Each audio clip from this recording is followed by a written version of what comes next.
नमस्कार दोस्तों, आपका हार्दिक स्वागत है बिब्लियोफाइल के डिजिटल प्लेटफॉर्म पर। मैं दिनकर राणा हमेशा की तरह आपका स्वागत करता हूं। फिर से एक नया वीडियो लेकर आया हूं। देखते हैं इस क्वेश्चंस के सॉल्यूशंस। पहला क्वेश्चन देखते हैं। 281 and beyond is the autobiography is veteran cricketer. 281 and beyond किस प्रतिष्ठित क्रिकेट की आत्मकथा है? ऑटोग्राफी ऑफ विस वेटरन क्रिकेटर, मतलब ये किताब का नाम है बच्चों। ये क्या है? किताब का नाम है 281 एंड बियॉन्ड। ठीक है, तो ये किताब है वीवीएस लक्ष्मण की। किसकी किताब है? वीवीएस लक्ष्मण। वीवीएस लक्ष्मण की, जिन्हें हम वेरी वेरी स्पेशल भी बोलते हैं। इनको क्या बोलते हैं? Very very special Lakshman. ये ऑटोबायोग्राफी है। और सौरभ गांगुली की जो है वो है बच्चों a century not enough. A century not enough, ये बात आप लोग यहां से ध्यान रखिएगा। और आजिक्य राणे के बारे में अभी कोई ऐसे लिखी नहीं गई है। और इस क्वेश्चन का जो आंसर हो जाएगा वो क्या हो जाएगा? वीवीएस लक्ष्मण। ये बात आप लोग यहां से ध्यान में रखिएगा। इस क्वेश्चन का जो आंसर होगा वो होगा वीवीएस लक्ष्मण। ये जो बुक लिखी गई है किसके बारे में लिखी गई है? वीवीएस लक्ष्मण के बारे में लिखी गई। ये बात आप लोग यहां से ध्यान रखना। क्रिकेट की जब बात आती है, आईसीसी से लेकर क्वेश्चन आ जाते हैं आपके, और बीसीसीआई से लेकर भी बच्चों क्वेश्चन आ जाते हैं। कैसे आते हैं? आईसीसी के जो चेयरमैन है अभी वर्तमान में वो है जय शाह। चेयरमैन कौन है बच्चों? जय शाह। पहले कहाँ के थे? ये बीसीसीआई के थे। और बीसीसीआई के जो चेयरमैन बने हैं हाल ही में, मिथुन मनहास बने हैं। मिथुन मनहास अभी चेयरमैन बने। ये बात आप लोग यहाँ से ध्यान में रखिएगा। जय शाह। और आईसीसी की जो स्थापना होती है वो कब होती है? 1908-9 में होती है। और बीसीसीआई की जो स्थापना होती है वो होती है 1928 में। ये बात आप लोग यहाँ से ध्यान रखना। और आईसीसी का जो मुख्यालय है वो है दुबई। आईसीसी का मुख्यालय कहाँ है? दुबई में है। और बीसीसीआई का जो मुख्यालय वो कहाँ पर है बच्चों? बीसीसीआई का जो मुख्यालय वो है मुंबई के अंदर। ये सारी बातें यहाँ से अपन को याद रखनी है। मोस्ट इंपॉर्टेंट जो क्वेश्चन बनता है यहाँ पे वो ये बनता है मिथुन मनहास को लेके, ठीक है, और जय शाह को लेके। ये बात आप लोग यहाँ से ध्यान में रखना बच्चों। चलिए नेक्स्ट क्वेश्चन पे अपन चलते हैं। क्वेश्चन को अच्छे से रीड करना है। Which of the following is related to concurrent list of the 7 schedule of Indian constitution. हमसे पूछा जा रहा है कि जो 7वीं अनुसूची है, समवर्ती सूची, वो किससे संबंधित है? कृषि से होने वाले आय के अलावा अन्य आयों से, या कारखाने से, कृषि से होने वाली आय से, या पथकर से। ठीक है, टोल्स आपने देखा होगा, अपन गाड़ी लेके जाते हैं तो बीच बीच में जो सड़क का कर वसूल कर रहे होते हैं, जिन्हें पथ कर बोलते हैं या टोल्स बोलते हैं, वो उनकी बात कर रहा है। इस क्वेश्चन का जो आंसर होगा वो कौन सा हो जाएगा? फैक्ट्रीज हो जाएगा बच्चों, कारखाने इस क्वेश्चन का आंसर हो जाएगा। इसके अलावा इलेक्ट्रिसिटी, एजुकेशन और फॉरेस्ट। इसके अलावा कौन कौन से शामिल है इसमें? इलेक्ट्रिसिटी, फॉरेस्ट, ठीक है, और फैक्ट्रीज, ये इसी में आते हैं। ये बात आप लोग यहां से ध्यान रखना। ये 7 शेड्यूल में ही शामिल है। और इस क्वेश्चन का आंसर क्या है बच्चों? बी है, यानी टैक्सेस एंड एग्रीकल्चर इनकम। ठीक है, यानी ये मत करना क्या है? फैक्ट्रीज को अपन को आंसर कर देना है। ये बात समझ में आई कि नहीं आई? चलो नेक्स्ट क्वेश्चन पे अपन चलते हैं। निम्नलिखित में से कौन सा पश्चिमी तटीय मैदान का हिस्सा नहीं है? पश्चिमी तटीय मैदान का हिस्सा नहीं है। इसको समझने का प्रयास करते हैं हम एक मैप के थ्रू। देखो, ये मैंने कहा नॉर्थ इंडिया है, ये मैंने कहा आपसे साउथ इंडिया। इसको कंप्लीट मैप ही बना लेते हैं। इसको समझने का प्रयास करिएगा आप एक बार। ठीक है, ये रहा कंडीशन। तो ये रहा नॉर्थ भारत, यानी कि north India, south India, east India और वेस्ट इंडिया। ठीक है जी, आओ आगे चलते हैं। ठीक है, north India, south India, east India और वेस्ट इंडिया। अब बात ये आती है कि यहां पूछ रहा है बच्चों पश्चिमी, यानी कि वेस्टर्न पार्ट। तो वेस्टर्न पार्ट के 3 हिस्से मैं बांट देता हूं ऐसे करके। ठीक है ना, ध्यान रखना। जैसे अब मैं बात करें कोरोमंडल, कोरन के बाद आता है कोंकण। ठीक है, कोरोमंडल जो है किसके बारे में पूछा? नॉर्थ पार्ट और वेस्टर्न। ये इसका आंसर तो है कोरोमंडल, लेकिन कोंकण सबसे पहले आता है, फिर आता है कन्नड़, और फिर कौन सा आता है बच्चों? मालाबार कोस्ट। तीनों के तीनों कहां पे पढ़ते हैं? वेस्ट में पढ़ते हैं। और हमसे पूछा जा रहा है बच्चों ये कि ईस्टर्न में, वो वेस्टर्न में नहीं है। तो ईस्टर्न में कौन सा नहीं है? वो सॉरी, वेस्टर्न में कौन सा नहीं है? कोरोमंडल तट नहीं है। इसको नीचे कर लो थोड़ा सा। कोरोमंडल तट। बात समझ में आई कि नहीं आई? तो आप ऐसे इनको समझ सकते हो। ये जो पार्ट है वो वेस्टर्न पार्ट है। ये कौन सा है? वेस्टर्न घाट का पार्ट है। किसका पार्ट है बच्चों? ये वेस्टर्न घाट का ये पार्ट है। ये बात आप लोग यहाँ से ध्यान रखना, वेस्टर्न घाट का पार्ट कौन सा और कौन सा नहीं है। ठीक है, आगे हम जब चलते हैं नेक्स्ट चीज पर आओ। ये मैंने कहा ये किसका पार्ट है बच्चों? ये वेस्टर्न घाट का पार्ट है। ये किसका पार्ट है बच्चों? वेस्टर्न घाट का पार्ट है। वेस्टर्न घाट का अगर पूछा जाए तो कोरोमंडल तट जो होता है वेस्टर्न का पार्ट होता है, और ईस्टर्न है, ये मैंने गलत लिख दिया है, यह है ईस्टर्न, ठीक है ना, पूर्वी भाग ईस्टर्न, और ये हो गया वेस्टर्न। वेस्टर्न के पार्ट तीनों के तीनों ये। अब आपसे पूछा जाएगा इन दोनों को मिलाने वाला हिस्सा क्या बोलते हैं? इसको बोलते हैं नीलगिरी पर्वत। इनको क्या बोलते हैं बच्चों? नीलगिरी हिल्स बोलते हैं। ये बात आप लोग यहाँ से ध्यान रखना। ईस्टर्न घाट और वेस्टर्न घाट को मिलाने वाला जो जगह है वो क्या है? नीलगिरी हिल्स है। इसमें एक और क्वेश्चन आता है ढलान के बारे में। ढलान ऐसे है कि वेस्टर्न घाट से ईस्टर्न घाट की तरफ है। अब एक और क्वेश्चन आ जाता है कि ईस्टर्न और वेस्टर्न घाट में पुराना घाट कौन सा है? तो ईस्टर्न घाट जो है बहुत पुराना घाट है, यानी कि ओल्डेस्ट घाट है। ये कैसा घाट है बच्चों? पुराना है, ओल्डेस्ट घाट है। ये बात आप लोग यहाँ से ध्यान रखना। ये ओल्डेस्ट हो गया और न्यूएस्ट कौन सा हो गया? इन दोनों की घाट की बात की जाए तो न्यूएस्ट होता है बच्चों वेस्टर्न। और टूटा फूटा घाट कौन सा है? तो वो है वेस्टर्न घाट, सॉरी ईस्टर्न घाट। ये टूटा फूटा घाट है, इसको अपन अलग कलर से दिखाते हैं। ये क्या है? ये टूटा फूटा घाट है और ये कंटिन्यूसली है। तो ये क्वेश्चन बहुत सारे बनते हैं यहाँ से। ऐसे करके मैंने जो आपको इन्फॉर्मेशन बताई है, देखो ध्यान से सुनो। कोंकण, कन्नड़ और मालाबार तट, ये कहाँ पे? वेस्टर्न पार्ट में। ईस्टर्न पार्ट में कौन सा आता है? ईस्टर्न पार्ट में आता है कोरोमंडल तट। इन दोनों ईस्टर्न और वेस्टर्न घाट को किससे मिलाया जाता है? नीलगिरी हिल्स के द्वारा ये मिलाया जाता है। ये बात आप लोग यहाँ से ध्यान रखना। तो हमसे क्वेश्चन पूछा गया है कि पश्चिमी तट का पार्ट नहीं है, पश्चिमी तट का पार्ट नहीं है, यानी कि वेस्टर्न पार्ट नहीं है, तो वो है कोरोमंडल तट। ये किस घाट पे आता है? ये ईस्टर्न घाट पे आता है बच्चों। ये किस घाट पे आता है? ये ईस्टर्न घाट पर आता है। ये बात आप लोगों को यहां से याद में रखनी। क्लियर है? चलिए नेक्स्ट क्वेश्चन पे चलते हैं। निम्नलिखित में से भारत की सबसे बड़ी मीठे पानी की झील कौन सी है? मीठे पानी से फ्रेश वाटर झील, फ्रेश वाटर की झील का क्वेश्चन यहां से हमसे पूछा जा रहा है। फ्रेश वाटर में नाम आता है किसका? वुलर झील का। ठीक है, ये बात ध्यान रखना, जम्मू एंड कश्मीर में। ठीक है, और एक है लोकटक, ये है मणिपुर में। ये कहां पे बच्चों? मणिपुर में आती है। ये बात आप लोग यहां से ध्यान रखना। तो हमारा आंसर क्या हो जाएगा? वुलर झील। ठीक है, खारे पानी की जो बात आती है, खारे पानी को लेकर, खारे पानी की है चिल्का। खारे पानी की झील कौन सी है बच्चों? चिल्का है। और दूसरी बात, खारे पानी के अलावा दूसरी कौन सी आती है? सांभर। ये राजस्थान में है। ये बात आप लोग यहां से ध्यान रखना। पहली हमें याद रखनी है चिल्का। ये बात समझ में आई कि नहीं आई? ठीक है, लॉन्गेस्ट लेक कौन सी है बच्चों? लॉन्गेस्ट लेक है वेम्बनाड झील। लॉन्गेस्ट लेक की जब बात आती है तो कौन सी लेक आती है बच्चों? वेम्बनाड झील आती है। बात समझ में आई कि नहीं आई?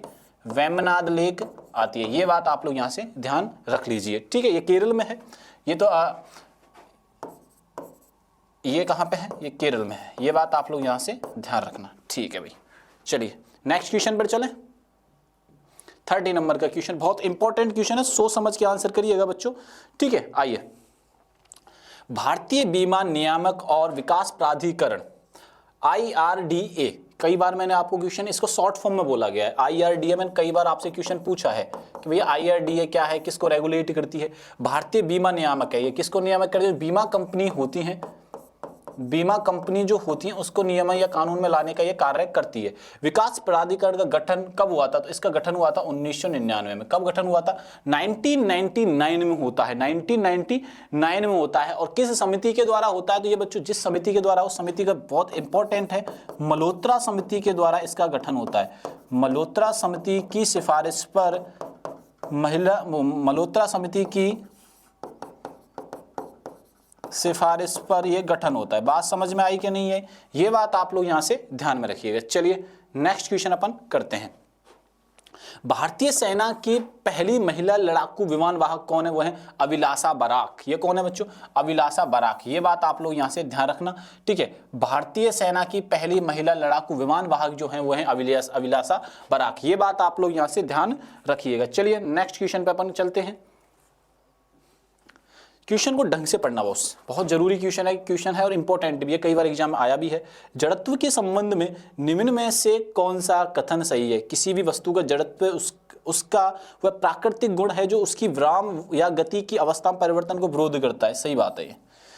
किसी वस्तु का द्रव्यमान उसकी जड़त्व की माप है, बिल्कुल सही बात। वस्तु का माप द्रव्यमान उसके जड़त्व का ही माप होता है। दोनों के दोनों सही है, तो आंसर कर देंगे यहां से सी। ईस्ट इंडिया कंपनी की सेना के संबंध में निम्नलिखित में से कौन सा युग्म सही है और कौन सा गलत है, ये हमसे पूछा जा रहा है। सही के बारे में पूछा, गलत तो पूछ ही नहीं रहा। सवार यानी कि घुड़सवार, ठीक है। ईस्ट इंडिया कंपनी के बारे में बात करते हैं पहले। मस्कट, पैदल सेना के सैनिकों द्वारा इस्तेमाल की जाने वाली बंदूकें। अब सुनो बच्चों, ईस्ट इंडिया कंपनी का जो गठन होता है वो होता है 1600 में होता है, ठीक है। हेक्टर जहाज के द्वारा भारत में कब आए थे? ये 1608 में आते हैं। ये लोग कब आते हैं? 1608 में। और पहली कंपनी भारत में लगाई जाती है सूरत में 1613 के अंदर। कब कंपनी लगाई जाती है भैया? 1613 में पहली कंपनी भारत में लगाई जाती है, 1613 में। और कहाँ लगाई जाती है? सूरत में लगाई जाती है। ये बात आप लोग यहाँ से ध्यान रखना, ठीक है। 1613 में सूरत में लगाई जाती है, लेकिन इनकी जो राजधानी होती है, राजधानी कौन सी होती है? कोलकाता होती है। बंगाल को पूरी तरीके से स्थापित करने के बाद राजधानी क्या बनाते हैं? कोलकाता बनाते हैं। तो सवार यानी घुड़सवार भी सही था। मस्कट यानी पैदल सेना के सैनिकों द्वारा इस्तेमाल की जाने वाली बंदूकें, दोनों के दोनों यहाँ पे ऑप्शनल सही हो जाएंगे। ये बात और ध्यान रखनी है। ईस्ट इंडिया कंपनी का गठन कब होता है? एलिजाबेथ फर्स्ट के टाइम पर होता है बच्चों। किसके टाइम पर होता है? एलिजाबेथ फर्स्ट के टाइम पर होता है। ये बात यहाँ से आप ध्यान रखना, चार्टर प्रदान किया गया था। फर्स्ट कैपिटल कोलकाता थी और फर्स्ट गवर्नर कौन थे? ये भी ध्यान रखना, वॉरेन हेस्टिंग्स। चलिए नेक्स्ट क्वेश्चन पे चलते हैं और समष्टि अर्थशास्त्र यानी मैक्रो इकोनॉमिक्स को जानने का प्रयास करते हैं। निम्नलिखित में से किस अध्ययन से संबंधित है? संसाधनों का पूर्ण रूप से उपयोग ना होने के कारणों में है, ठीक है। मैक्रो और माइक्रो होती है। इकोनॉमिक्स में दो चीजें चलती हैं बच्चों, एक चलता है माइक्रो और एक क्या चलता है बच्चों? मैक्रो, ठीक है। इसको तो बोलते हैं व्यष्टि, ये छोटे स्तर पर होता है। व्यष्टि यानी कि छोटे स्तर पर इकोनॉमिक्स होती है, छोटे स्तर पर, यानी कि जैसे डिमांड सप्लाई, ठीक है। दूसरी तरफ हम चलते हैं समष्टि, ठीक है। ये बड़े स्तर पर होती है, बड़े स्तर पर होती है, जैसे एनएनपी, ठीक है, नेशनल इनकम। तो इन सारी चीजों को हमें याद रखना होता है, व्यष्टि और समष्टि। ये बात आप लोग यहाँ से ध्यान में रखिए। नेक्स्ट चीजें हमें क्या याद रखनी है, किससे संबंधित है? ये दोनों बातें याद रखने वाली बातें क्या है कि संसाधनों का पूर्ण रूप उपयोग ना होने के कारण कुल निर्यात के निर्धारण। बात सही है भैया, दूसरे देश का निर्धारण जो करते हैं इनकम से रिलेटेड मैक्रो में ही होता है, और उपयोग ना होना वो भी किसमें? मैक्रो में ही है। तो अध्ययन दोनों का ही किया जाता है। इसमें आंसर क्या हो जाएगा? यहाँ से सी हो जाएगा, first and second. Birju Maharaj was a noted dancer. Birju Maharaj जो संबंधित हैं वो किस नृत्य से संबंधित है? तो ये नृत्य से संबंधित है, कथक से। बिरजू महाराज का जो संबंध है वो किससे है बच्चों? कथक से है।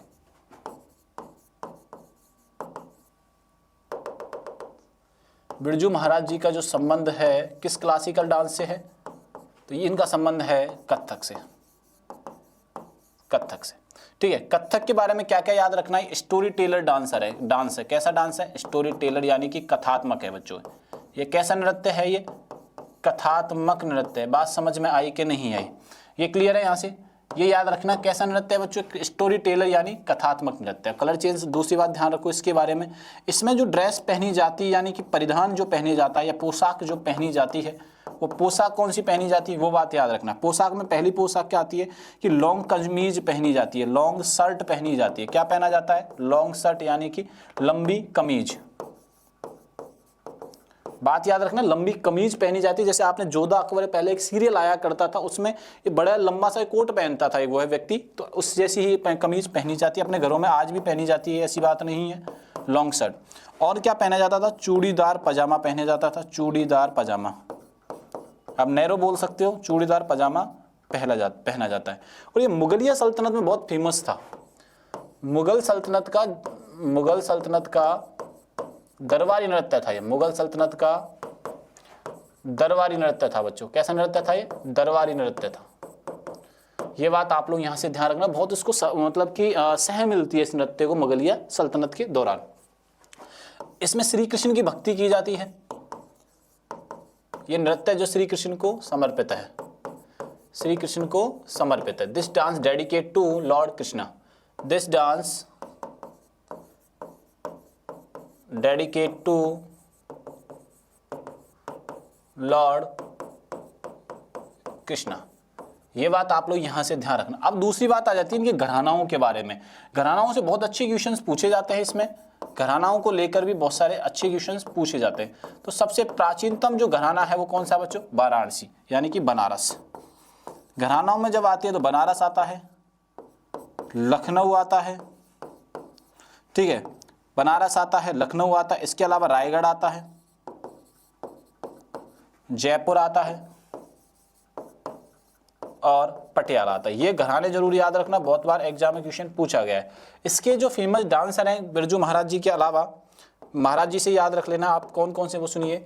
इनके अलावा कौन कौन है? एक है अच्छन महाराज,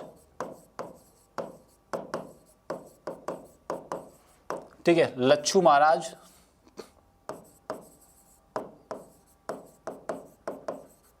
ये महाराज वाला जो सेगमेंट है वो जरूर याद आप रख लीजिएगा, ठीक है। बात समझ में आई कि नहीं है इतनी सी? चलिए भाई, ये क्लासिकल डांस का पार्ट होता है। ये क्लासिकल की डांसों की जब बात की जाए तो 8 टाइप के क्लासिकल डांस होते हैं। 8 टाइप क्लासिकल डांस होते हैं जो संगीत नाटक अकादमी ने बताए हैं। किसने बताए हैं? संगीत नाटक अकादमी ने बच्चों बताए हैं। संगीत नाटक अकादमी ने बता रखा है, संगीत नाटक अकादमी ने बता रखा है। बात समझ में आई कि नहीं है? 8 टाइप क्लासिकल डांस कौन कौन से हैं? एक तो है भरतनाट्यम,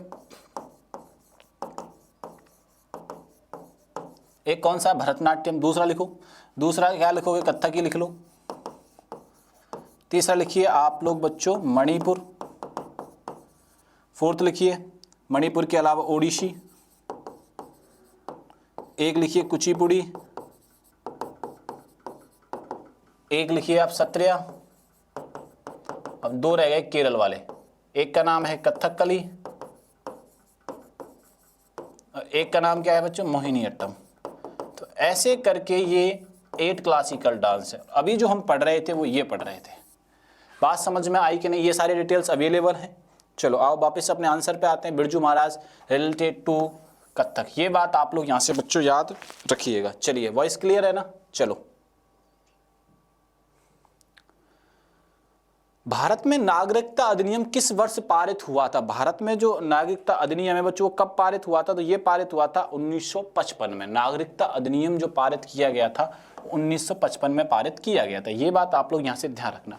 भारत में जो नागरिकता है बच्चों एकल नागरिकता है, ठीक है ना। भारत में नागरिकता कैसी है? एकल नागरिकता है। एकल नागरिकता से आप क्या समझते हैं? जैसे कि आपको राज्य की जब नागरिकता मिल जाएगी तो आप देश के भी नागरिक हैं। राज्य का नागरिक होने के पश्चात, होने के बाद भारत के भी नागरिक हैं, भारत के भी नागरिक हैं। चलो एक बात, अडॉप्ट कहां से किया गया था? ये अडॉप्ट जो किया जा गया था बच्चों इंग्लैंड से अडॉप्ट किया गया था। ये बात आप लोग ध्यान रखना, 1955, ठीक है ना। आइए चलिए नेक्स्ट क्वेश्चन पे अपन चलते हैं। खेलो इंडिया यूथ गेम्स के 4थे संस्करण महाराष्ट्र ने कितने स्वर्ण पदक जीते थे? तो ये जो संस्करण हुआ था 2018। अब बोलोगे सर बहुत पुराना क्वेश्चन है। भाई बहुत पुराना क्वेश्चन जरूर है, लेकिन ये नंबर 1 लेके आया हूं मैं यहाँ पे। क्या लेके आया हूं बच्चों? नंबर 1 लेके आया हूं। तो कितने मेडल जीते थे? 45 मेडल जीते थे। ये बात आप लोग ध्यान रखना, कितने मेडल जीते थे? 45 मेडल जीते थे। चलिए, pick the odd one out in central processing unit of a computer. Control unit, output unit, ALU arithmetic logic unit या ALU and controlling unit both. तो ये है बच्चों आउटपुट यूनिट। कैसी है? Output unit. कंप्यूटर के सेंट्रल प्रोसेसिंग यूनिट के संदर्भ में निम्नलिखित में से अलग को चुनिए, तो वो है आउटपुट यूनिट। ये बात आप लोग यहां से ध्यान रखिएगा। क्लियर है? चलिए, राजा परवा जिसे मिथुन संक्रांति के नाम से भी जाना जाता है, भारत के उड़ीसा में मनाया जाने वाला एक कितने दिनों तक चलने वाला नारित्व त्योहार है? 6 है, 3 है, 4 है या 5 है? देखो बच्चों, राजा परवा ये बहुत इंपॉर्टेंट त्योहार है एक, ठीक है। और सेलिब्रेट जो होता है संक्रांति के टाइम, यानी कि जनवरी के महीने की, अगर अभी इस महीने में सेलिब्रेट होगा, और ओडिशा में होता है। ठीक है, ओडिशा का जो पुराना नाम था वो था कलिंग। ओडिशा, पहले ओडिशा लिखते हैं, ओडिशा।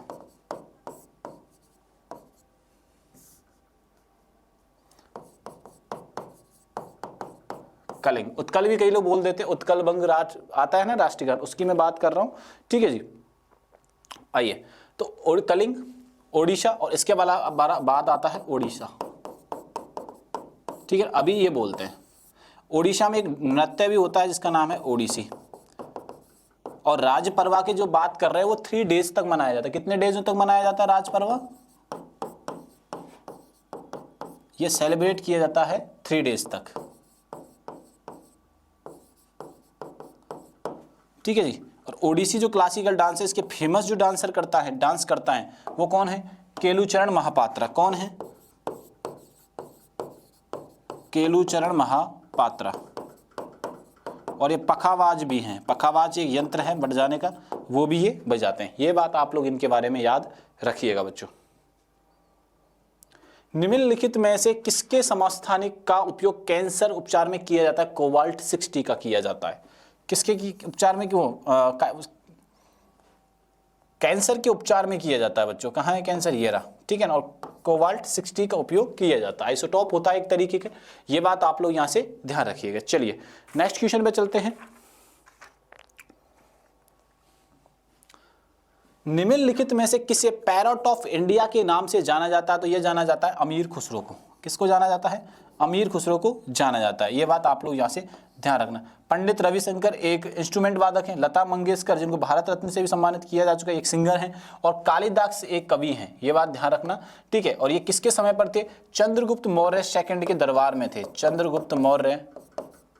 चंद्रगुप्त सेकंड के क्या थे? 9 जम्स में थे। ये बात आप लोग यहाँ से ध्यान रखना। अमीर खुसरो एक यात्री के तौर पे थे। ये बात आप लोग यहाँ से ध्यान में रखिएगा। ठीक है, आइए। यूनाइटेड किंगडम की संसद का एक अधिनियम जिसने 1947 में ब्रिटिश भारत को भारत और पाकिस्तान के 2 नए स्वतंत्र उपनिवेशों में विभाजित किया। रोलेक्ट अधिनियम के तहत, भारत सरकार के अधिनियम के तहत, भारतीय स्वतंत्रता अधिनियम के तहत, पिट्स इंडिया अधिनियम के तहत। ये जो कार्य हुआ था भारतीय स्वतंत्रता अधिनियम के अंडर में हुआ था। ये बात आप लोग यहाँ से ध्यान में रखिएगा। चलिए आगे चलते हैं। तेलंगाना सरकार द्वारा कृत्रिम बुद्धिमत्ता में नवाचार और अनुसंधान को बढ़ावा देने के लिए शुरू की गई नई एआई पहल का नाम क्या है? Telangana artificial intelligence innovation hub. Telangana artificial intelligence innovation hub. ठीक है, ये बात आप लोग यहाँ से ध्यान रखना। तेलंगाना किस राज्य से अलग होता है? ये बहुत इंपॉर्टेंट है। तो ये अलग हुआ था आंध्र प्रदेश से। आंध्र प्रदेश से। इसकी कैपिटल क्या है? वो है हैदराबाद। ये बात आप लोग यहां से ध्यान में रखिए। क्लियर भाई? चले अब आगे। चलिए जी, लो मैं साइड में हो जाता हूं और बताइए नेक्स्ट क्वेश्चन का आंसर। चलिए, time out city life index 2025 के अनुसार एशिया की सबसे खुशहाल शहरों के रूप में किसको स्थान मिला है? तो मिला है बच्चों मुंबई को। किसको स्थान मिला है? मुंबई को। ये बात आप लोग यहां से ध्यान रखना। मुंबई, महाराष्ट्र की कैपिटल का क्या नाम है बच्चों? मुंबई है। मुंबई को क्या कहा जाता है? 7 आइसलैंड सिटी कहा जाता है। 7 आइसलैंड सिटी कहा जाता है। ये बात आप लोग यहां से ध्यान रखना। क्या कहा जाता है? 7 आइसलैंड सिटी कहा जाता है। इसे फाइनेंशियल कैपिटल भी कहा जाता है। भारत की फाइनेंशियल कैपिटल कहा जाता है। ठीक है जी, चलिए नेक्स्ट क्वेश्चन पे अपन चलते हैं। सरयू वेलापुला हाल ही में भारत की महिला ग्रैंड मास्टर बनी है। कौन से नंबर की बनी है? 26 नंबर की बनी है बच्चों। कौन से नंबर की बनी है? 26 नंबर की ये बनी है। ये बात आप लोग यहां से ध्यान में रखना। चलो नेक्स्ट करते हैं। पेट्रोलियम और प्राकृतिक गैस के नए सचिव के रूप में किसे नियुक्त किया गया? नीरज मित्तल को नियुक्त किया गया बच्चों। किसको नियुक्त किया गया? नीरज मित्तल को नियुक्त किया गया है। चलिए नेक्स्ट क्वेश्चन करते हैं। 2025 तक नीतीश कुमार कितनी बार बिहार के मुख्यमंत्री रूप में शपथ ले चुके हैं? वो 10वें नंबर की थी। कितने नंबर की थी? 10वें। नीतीश कुमार कहां के सीएम बने हैं? अभी बिहार के सीएम बने हैं। ये बात आप लोग यहां से ध्यान रखिएगा। ये कंसीडर करना है फॉलोइंग द स्टेटमेंट, भारत के राष्ट्रपति का चुनाव अप्रत्यक्ष रूप से होता है। बिल्कुल सही बात है भाई, भारत के जो राष्ट्रपति हैं जनता के द्वारा नहीं चुने जाते बल्कि जनता के द्वारा चुने हुए प्रतिनिधियों के द्वारा चुने जाते हैं। लोकसभा के सदस्य राष्ट्रपति चुनाव में भाग ले सकते हैं, बिल्कुल ले सकते हैं, ठीक है। लोकसभा और विधानसभा दोनों के ले सकते हैं, लेकिन लोकसभा दे रखा है तो हमारा ये भी करेक्ट है। और भारत के राष्ट्रपति का चुनाव होता है वो अप्रत्यक्ष रूप से होता है। अगर यह भारत के प्रधानमंत्री का होता तो प्रत्यक्ष रूप से चुनाव होता है। वो किस रूप में होता है बच्चों? प्रत्यक्ष रूप में होता है, यानी डायरेक्ट उनका चुनाव होता है। ये बात आप लोग यहां से ध्यान रखना। तो हमारा आंसर क्या हो जाएगा यहाँ पे? दोनों के दोनों सही हैं। निम्नलिखित में से बताओ कि प्लासी का युद्ध 1757 में लड़ा गया था। बिल्कुल सत्य बात है। अंग्रेजों का पहला युद्ध भारत में जो होता है वो प्लासी में होता है, ठीक है। प्लासी का युद्ध होता है सिराजुद्दौला वॉरेन हेस्टिंग्स के मध्य नहीं होता। अंग्रेजों की सेना में होते हैं रॉबर्ट क्लाइव। कौन होते हैं बच्चों? रॉबर्ट क्लाइव होते हैं। ये बात आप लोग यहां से ध्यान रखना। सिराजुद्दौला का जो सेनापति होता है मीर जाफर। सिराजुद्दौला का सेनापति कौन होता है बच्चों? वो होता है मीर जाफर। और मीर जाफर गद्दारी करता है किसके साथ? मीर जाफर गद्दारी करता है सिराजुद्दौला के साथ। किसकी बात मानता है? रॉबर्ट क्लाइव की। रॉबर्ट क्लाइव इसको क्या बना देता है? बाद में राजा बना देता है और सिराजुद्दौला की हत्या हो जाती है। तो इसमें विश्वासघात सिराजुद्दौला के साथ मीर जाफर करता है। इस वजह से प्लासी का युद्ध कौन हार जाता है? सिराजुद्दौला हार जाता है। तो इसमें सेकंड वाली स्टेटमेंट गलत है। पहली वाली जो स्टेटमेंट प्लासी का युद्ध 1757 में हुआ था। अंग्रेजों ने जो अपनी नींव जमाए थे 1764 में बक्सर युद्ध के बाद अपने पैरों को मजबूत कर लेते हैं। ये बात आप लोग यहाँ से ध्यान रखना। इसमें स्टेटमेंट कौन सी सही है? केवल फर्स्ट। कर्क रेखा राजस्थान से होकर गुजरती है। जी बिल्कुल, कर्क रेखा राजस्थान से होकर गुजरती है। राजस्थान भारत की सबसे लंबी तटरेखा। जी नहीं, तटरेखा राजस्थान में नहीं है लंबी सबसे। तो आंसर इसका क्या हो जाएगा? फर्स्ट ही सही है। कर्क रेखा भारत के राजस्थान से गुजरती है। ऐसे करके हमने 25 क्वेश्चंस का सॉल्यूशन किया। बच्चों वीडियो अच्छा लगे तो दोस्तों को शेयर करना और चैनल को सब्सक्राइब करना बिल्कुल भी नहीं भूलना है। तब तक के लिए थैंक यू, धन्यवाद।